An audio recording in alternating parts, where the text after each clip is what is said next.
우리는 그리스도 안에서 그의 은혜의 풍성함을 따라 그의 피로 말미암아 속량 곧 죄사함을 받았느니라. 이는 그가 모든 지혜와 총명을 우리에게 넘치게 하사 그 뜻의 비밀을 우리에게 알리신 것이요 그의 기뻐하심을 따라 그리스도 안에서 때가 찬 경륜을 위하여 예정하신 것이니 하늘에 있는 것이나 땅에 있는 것이 다 그가 안에서 통일되게 하려 하십니다.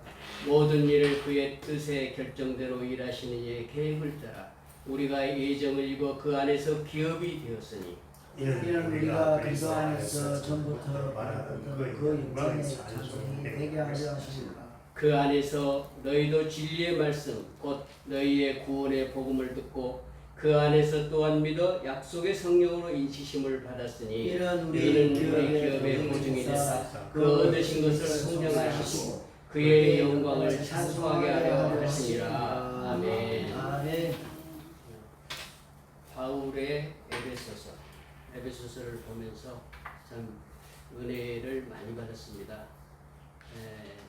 바울은 우리가 알다시피 정말 명문가에서 태어났고 명문가의 가말리엘에게서 교육을 받고 그리고 베냐민 지파예요. 그래서 바울의 아버지가 사울 왕의 이름을 따서 사울이라 이름을 하고 사울은 큰 자다. 근데 사실 또 바울은 작은 자다. 큰 자에서 작은 자를 이렇게 바꿔줬거든요. 그래서 천막 학문도 배우고 천막 만드는 기술도 배우고 근데 자비랑 성결을 하기 위해서 배운 것은 아니었어요. 그러나 그 성경과 그리고 또 천막 기술을 배워서 나중에 하나님이 예비하셨다고 이렇게 볼 수 있어요. 그리고 교회의 핍박자가 됐었죠. 왜? 자기는 대제사장의 꿈이었겠죠. 유대교의 대제사장의 꿈이었고 말도 안 되는 이상한 사람, 예수를 쫓아 사는 사람들을 하나님의 은혜가 없었기 때문에 세상 지식으로, 세상 논리로는 이해할 수가 없었던 거예요. 그러니까 핍박할 수밖에 없어요. 자기 눈앞에 보이는 것을 보고 핍박할 수밖에 없어요. 왜? 더 깊은 영의 세계를 보지 못했기 때문에. 사울은 그렇게 핍박자였고 스데반의 순교를 눈앞에서 지켜보면서도 아무런 감각도 않고 당연하다고 얘기했어요.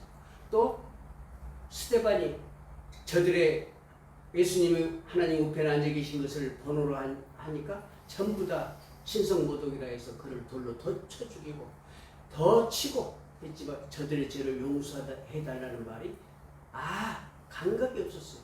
그건 이해할 수 없는 사울에게는 이해할 수 없는 일이었어요.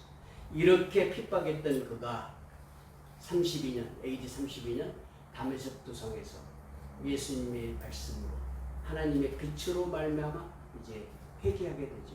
그리고 14년 동안 숨겨진 시간을 살게 됩니다. 그게 바로 광야이죠. 그 14년 동안 지나고 난 다음에 누구를 통해서? 바나바를 통해서 안디옥교회로 부름을 받고 그리고 거기에서 또 바나바를 통해서 은혜를 받고 하나님의 뜻을 알고 1, 2, 3차 전도여행을 떠나는데 11년 동안 떠납니다.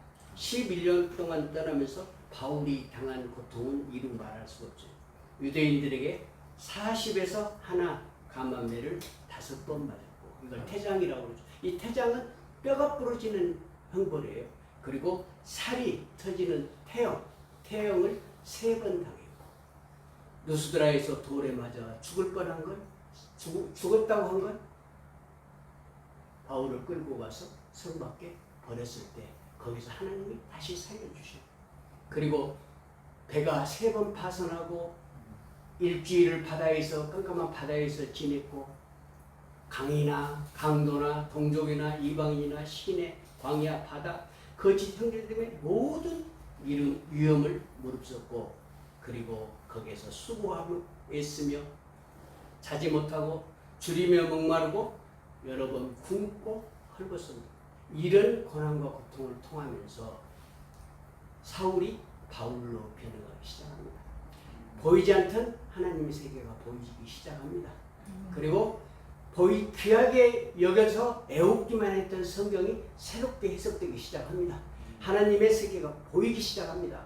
그리고 바울의 심령에 깊이 깨닫는 것이 뭐예요? 바울의 앞치마만 갖고 가도 병을 낫던 그 병이, 그 능력이 이제 바울이 무엇을 보기 시작하셔요? 자기 내면을 보기 시작합니다.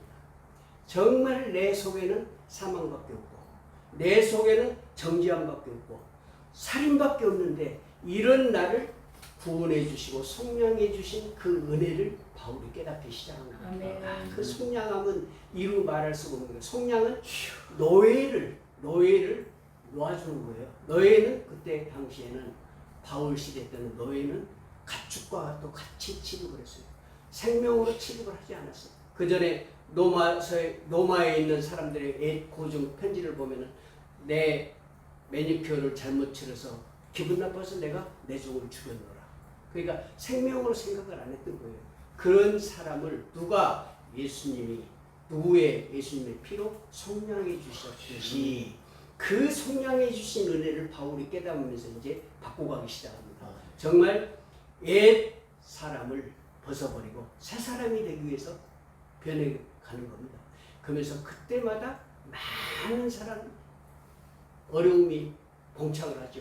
고난과 고통이 오죠. 그러나 하나님은 바울을 부를 때 내가 너를 부른 것은 세상의 임금들과 유대인들과 또 권세자들에게 세우기 위함이라고 말씀을 주시고 부르셨어요. 그리고 나서 그게 사도행전과 모든 성경을 보면서 그대로 이루어져 갑니다.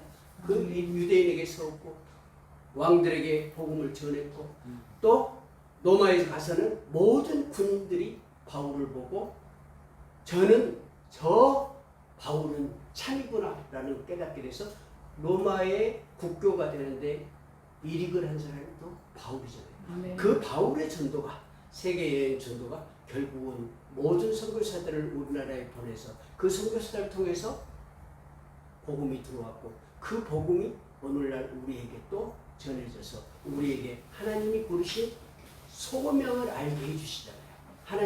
하나님을 알게 해주시고 바울이 주장했던 것은 하나님이 우리를 부르셔서 하나님의 일을 알게 하셨는데 우리에게 무엇을? 성경을 알게 하셨어요. 그런데 성경을 지식으로 아는 것이 아니라 우리의 삶으로 살 수 있는 하나님을 알게 해주신 거예요. 성경의 원리가 삶의 원리가 될 수 있도록 그걸 우리에게 가르쳐 주신 것이 하나님의 일을 알게 하신 거예요. 그리고 우리에게 부르신 소명이 있게 하셨잖아요. 그 소명은 뭐예요? 우리를 각자가 다 불러주셨어요. 목사는 목사의 일로, 교사는 교사의 일로, 장로는 장로의 일로, 집사는 집사의 일로, 전사는 전사의 일로 다 이렇게 불러주셨단 말이에요. 그 소명을 감당하게, 그 소명을 알게 해주시고 감당할 수 있는 말씀을 우리에게 주신 것이 바로 바울 서신에서 다 나오잖아요. 바울의 감사 인사를 바울에게 육체의 가시를 주셨다고 했잖아요. 육체의 가시를 주셨는데 바울이 이것을 낳기 위하여 3번 주께 간구하였더니 내 은혜가 내게 족하다. 이는 내 능력이 약한 데서 온전해짐이라. 그러니까 얼마나 귀한 말씀이에요. 네가 네 지식과 힘과 권력으로 해결하려고 하는 것이 아니라 네가 약할 때 온전해집니다. 이렇게 말씀하신 하나님의 그 말씀을 듣고 바울이 그때마다 공고와 고통을 당할 때마다 감사했어요. 그 공고를 기뻐하노니 내가 약한 그때 강함이라. 그런 아멘. 고백이 나오면서 바울은 하나님 앞에 나아가. 바울의 감사 인사가 탁 이렇게 나오죠. 예수 그리스도의 종 사도 바울은 로마서에서 고린도에서 하나님의 뜻을 따라 그리스도 예수의 사도로 부르심을 받은 바울, 그리고 고린도 후서에서는 하나님의 뜻으로 말미암아 그리스도 예수의 사도된 바울, 갈라디아에서 사람에게서 난 것도 아니요 사람으로 말미암은 것도 아니요 누구로? 오직 예수 그리스도 그를 죽은 자 가운데서 살리신 하나님 아버지로 말미암아 나된 바울은 에베소서는 아버지의 뜻으로 말미암아 그리스도의 사도된 나 바울은, 빌립보서에서도 그리스도 예수의 종 바울과 디모데는 그리스도 예수 안에서. 그러니까 바울은 얼마나 강조해요?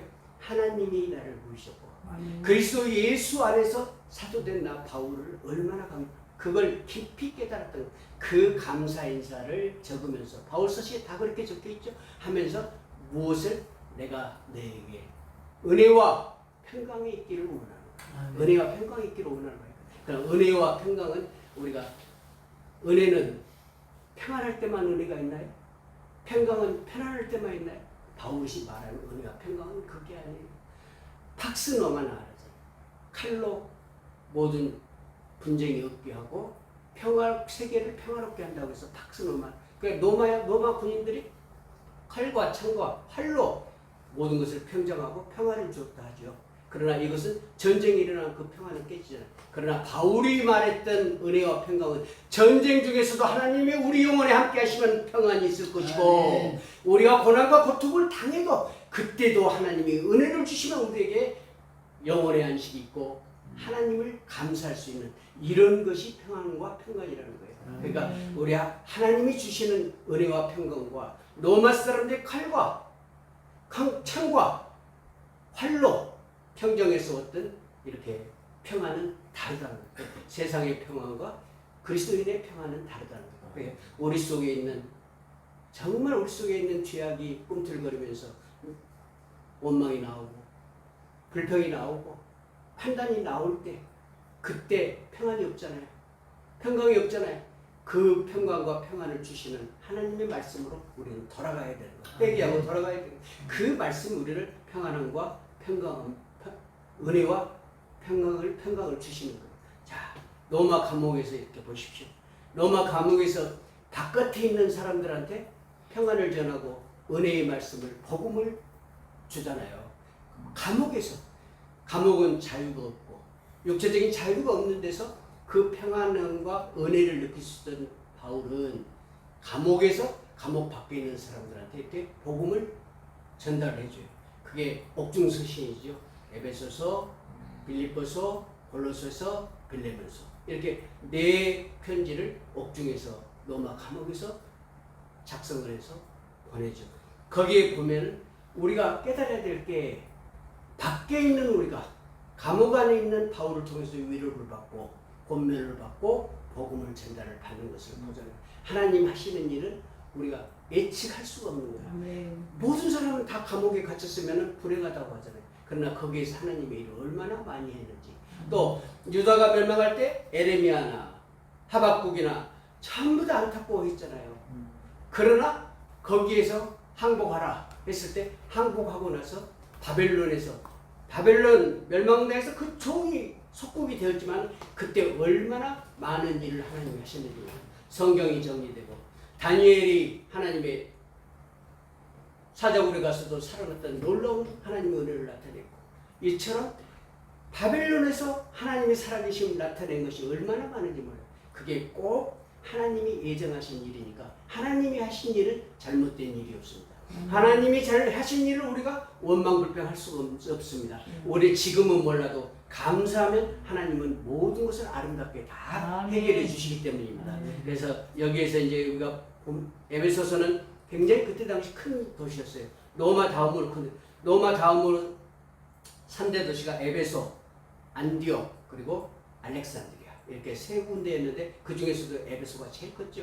에베소가 커서 2차 전도 여행 때 사도 바울이 에베소를 잠깐 들렸어요. 거기에서 복음을 듣고 에베소 사람들이 더 있어달라고 간청을 하는데 내가 다음에 시간이 되면 다시 들리는 3차 전도 여행을 가서 거기서 2년 3개월을 머물러 2년 3개월 두란노 서울에서 머무르면서 거기서 귀한 말씀 복음을 전파하면서 선포하면서 많은 사람들이 예수님께 돌아왔죠. 여기에서 이제 우리가 본문을 이렇게 보면은 본문에서 우리에게 나타내고자 하는 것은 성부 하나님의 일.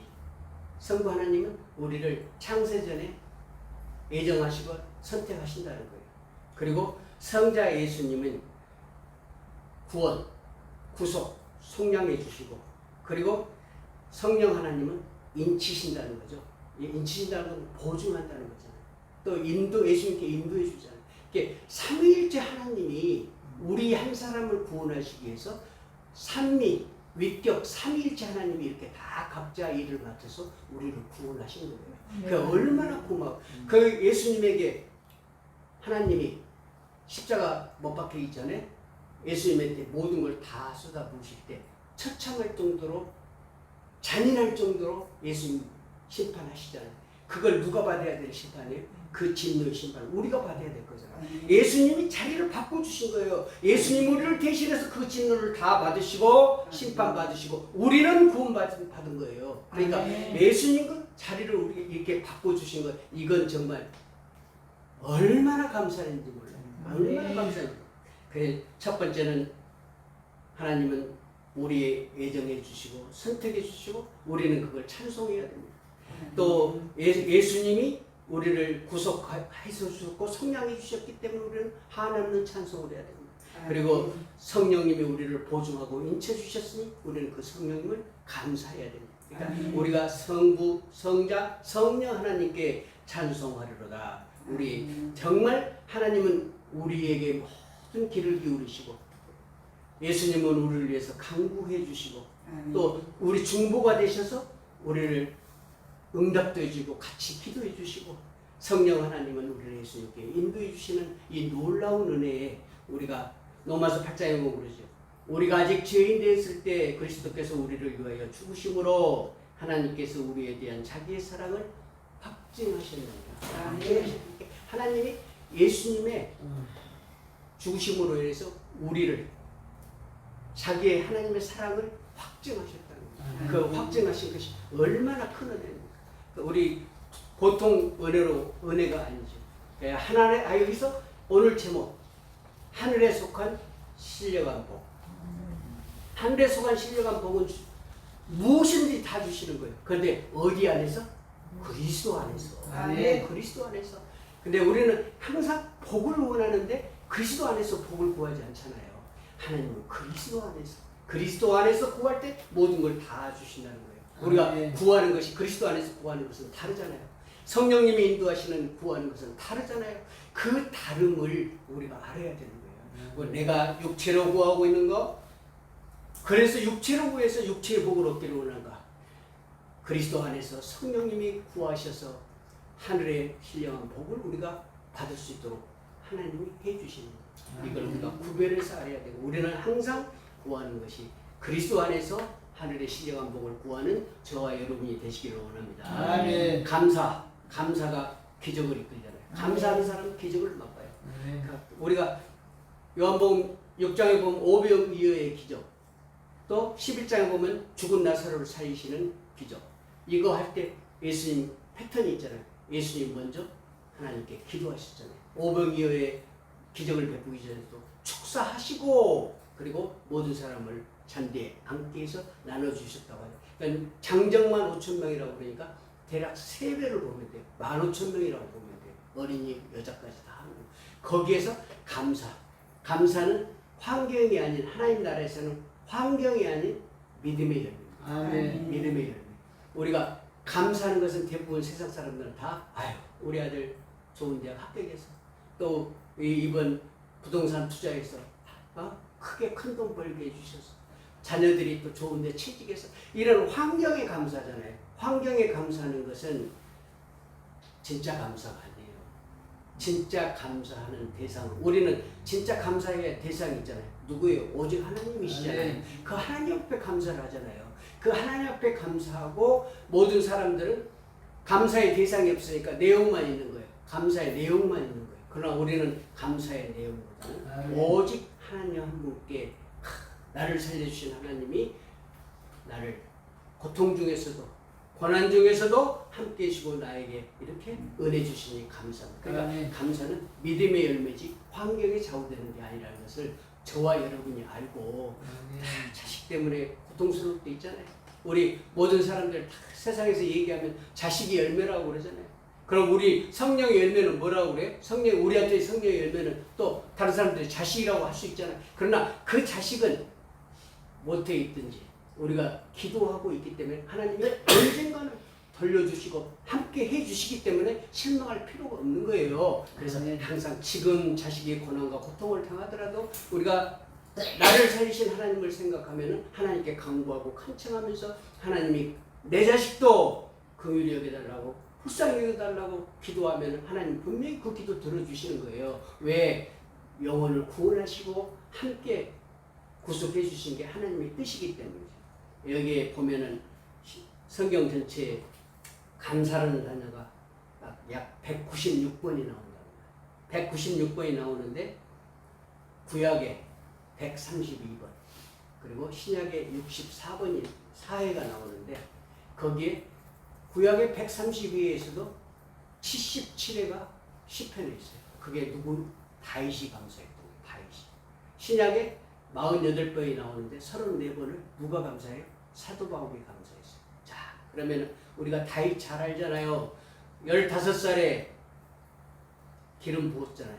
그 전에 다윗에게 누가 와서 사무엘이 와서 아들이 다 있느냐? 다 있다고 했잖아요. 다윗이 아직 안 왔는데 이세 다윗 아버지가 다 왔다고 아들이 다 왔다고 그래요. 그래 사무엘이 더 기다려서 다윗에게 기름을 붓잖아요. 아버지한테도 기억되지 못한 사람. 그리고 사울 왕에게 얼마나 속해 형제들한테 인정받은 것도 있고 사울 왕에게 17번을 거처로 옮겨가면서 하루도 발 뻗고 잘 날이 없을 정도로 고난과 고통을 당했고 또 왕이 되어 바스바를 범하고 죄를 짓고 나서 그 다음에 또 후궁들이 자기 아내들이 백주에 누구에게 압살롬에게 능욕을 당하고 압살롬이 반란을 일으켰을 때 맨발로 도망치던 그 다윗 하루도 편할 날이 없었던 그 다윗이 가장 감사를 많이 했다는 거예요. 자, 아까 얘기했던 대로 태장과 태영과 강도의 위험과 동족의 위험 속에 그렇게 하루도 편할 날이 없던 항상 다리를 질질 끌고 다녀야만 했던 사도 바울이 그렇게 감사했던 것은 다윗도 바울도 환경을 보면 감사할 수 없었어요. 그러나 하나님이 자기에게 해주신 믿음과 하나님의 은혜로 감사할 수밖에 없었던 거예요. 그렇기 때문에 감사는 믿음의 열매가 되는 겁니다. 네. 하여튼 우리에게 주신 하박국서를 보면 하박국서의 3장 17절부터 19절까지 비록 무화과 나무가 무성하지 못하고 포도나무에 열매가 없고 감람나무에 소출이 없고 밭에 먹을 것이 없고 우리의 양이 없고 외양간에 소가 없을지라도 나는 여호와로 말미암아 즐거워하며 나의 구원의 하나님으로 말미암아 기뻐하리로다. 주 여호와는 나의 힘이시라. 나의 발을 사슴과 같게 하사 나를 나의 높은 곳으로 다니게 하시리로다. 이렇게 하박국이 감사할 수 있었던 거 이렇게 17절 나오잖아요. 다 없어. 없는데 감사할 수. 그러나 하박국이 감사할 수 있었던 것은 처음에 의인을 놔두고 악인을 심판하심이 어찌 옳은 일입니까 하고 기도하잖아요. 하나님 기도 응답 안 해주셔요. 2번 기도해도 응답 안 해주셔요. 그래 나중에 기도 응답을 해주신 것이 여호와 파수꾼처럼 망루에 있을 때 하나님 응답을 해주셔요. 그리고 3장에 이 말씀을 주시는 거예요. 이게 바로 하박국이 하나님을 통해서 말씀을 듣고 아멘. 깊은 은혜를 받고 깨달았다는 거예요. 깨닫기 때문에 하나님께 감사할 수 있었던 거예요.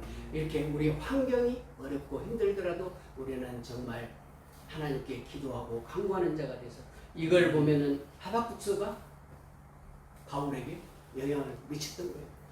이렇게 모든 게 없을지라도 환경을 보지 않고 하나님이 주신 은혜, 그 은혜만 생각하며 감사하고 죽어도 주를 위해 살아도 주를 위해 살겠다고 하는 이 말씀이 하나님이 바울을 살리시고 바울을 통하여 얼마나 많은 세계 곳곳에 인류의 모든 사람을 보냈는지 모릅니다. 우리는 정말 바울처럼 다윗처럼 환경에 좌우되는 자들이 아니라 하나님 주신 은혜와 은총과 믿음으로 감사하는 저와 여러분이 되시기를 원합니다. 아멘. 하나님이 택하신 사도 바울 정말 큰 이제 여기 보면은 바울의 기도가 나와요. 바울의 기도를 보면은 가슴이 아릴 정도로 정말 간절한 기도를 해요. 그 기도가 최고의 기도죠, 최고의 기도. 왜? 나는 없고 그리스도만, 나는 없고 예수님만, 나는 없고 하나님만, 성령님만 이렇게 앞으로 나가고 영광을 나타내는 그 바울의 기도. 다음 주에 제가 잠깐 언급을 하려고. 하여튼 우리는 절대 눈앞에 보이는 현실을 보지 말고 눈앞에 보이지 않는 하나님의 나라를 생각하고 그 나라가 임하기까지 다윗처럼 바울처럼 하나님께 간절히 구해서 그리스도 안에서 하나님 안에서 하늘의 신령한 복을 얻는 저와 여러분이 되시기를 원해서 이 말씀을 드렸습니다. 아멘. 하나님 감사합니다. 저희들은 환경을 보고 감사하지 못하고 환경을 보고 원망하고 불평합니다. 그러나 바울은 다윗은 너무나도 고통스러운 현실 속에서도 하나님께 감사했습니다. 아멘. 성정이 같은 사람들입니다. 저희들에게도 다윗에게 보였던 하나님, 바울에게 보였던 예수님이 보이게 해주십시오. 그리고 그 말씀을 영접해서 이 두 사람처럼 간절한 기도와 감사가 하나님 앞에 믿음의 열매가 될 수 있는 저희들 되도록 도와주시옵소서. 아멘. 예수님 이름으로 기도합니다. 아멘. 찬송가 한잔하면서